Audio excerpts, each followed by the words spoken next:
जय हिंद भैया और बहनों। आशा करता हूँ कि आप सभी अपने अपने घरों में स्वस्थ होंगे। जैसा कि हमने पहले तृतीय कक्षा के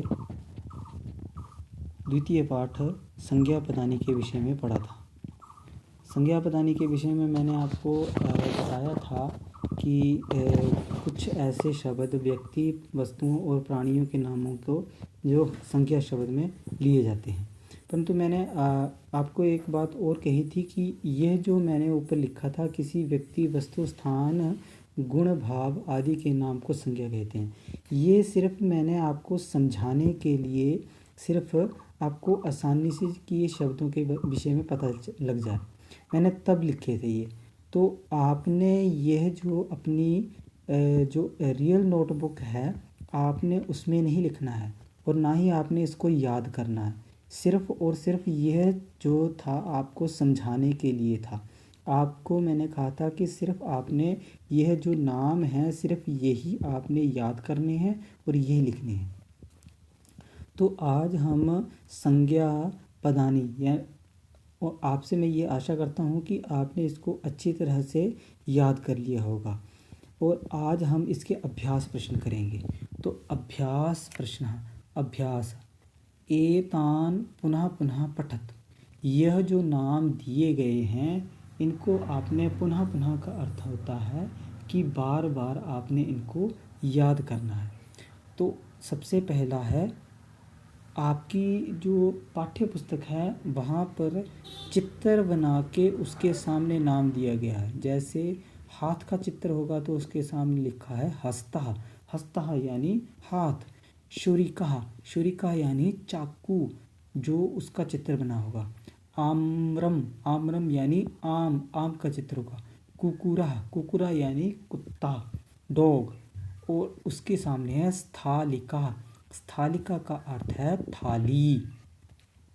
उपनेत्रम, उपनेत्रम का अर्थ है चश्मा, ऐनक। पादः, पादः का अर्थ है पैर, उसके सामने चित्र बना होगा पैर का। महिला, महिला यानी औरत, उसके सामने एक लेडी का चित्र बना होगा। पिपलिका, पिपलिका को कहते हैं चिंटी, चिंटी को पिपलिका कहा जाता है। दर्पण, दर्पण का अर्थ होता है शीशा, जिसके शीशा, कौन सा शीशा? जिसमें हम अपना प्रतिबिंब यानी कि अपने आप को देखते हैं, दर्पण। नासिका, नासिका का अर्थ है नाक, यानी जिससे हम सांस लेते हैं। मंदिरम, मंदिरम का अर्थ मंदिर। आसंदा, आसंदा का अर्थ है कुर्सी यानी चेयर, आसंधा। घटी, घटी का अर्थ है घड़ी, जिसमें हम टाइम देखते हैं, वॉच। नयनम, नयनम का अर्थ है आँख, यानी कि आँख को हम नयनम कहते हैं। आपके पुस्तक में उसके सामने चित्र, हर एक शब्द के सामने चित्र बना होगा। आपने उन चित्रों को ध्यान से देख के उनके जो नाम हैं, यहाँ ऊपर लिखा है एतान पुनः पुनः पठत, यानी कि बार बार आपने इनको याद करना है। प्रश्न नंबर 2, चित्रम दृष्ट्वा उचित पदेन मेल्येत, यानी कि चित्र को देखकर उचित पदों का मिलान करना है। तो पुस्तक में आपके चित्र बने होंगे। उपनेत्रम के सामने छुरी, चाकू का चित्र होगा और छुरिका के सामने उपनेत्र यानी ऐनक का चित्र होगा। तो आपने चाकू के चित्र की तरफ क्या करना है? चाकू के चित्र को, चाकू को हम छुरिका कहते हैं और ऐनक को हम उपनेत्रम कहते हैं। यानी कि जहाँ पर उपनेत्र ऐनक बनी होगी उसको हम उपनेत्रम कहेंगे, और जहाँ पर चाकू बना होगा उसको हम क्या कहेंगे?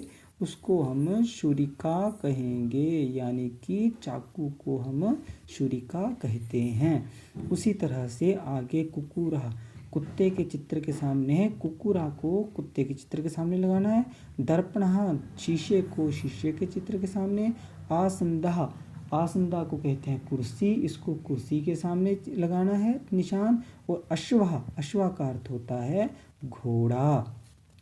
तो घोड़े के चित्र के सामने हमने ऐसे करके एरो का निशान लगाना है, जिससे कि हमें पता लग जाएगा कौन सा चित्र किसका सही मिलान हुआ है।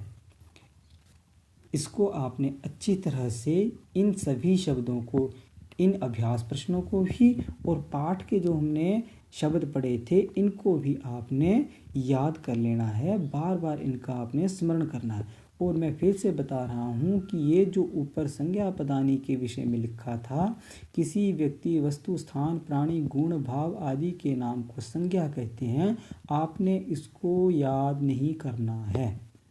धन्यवाद।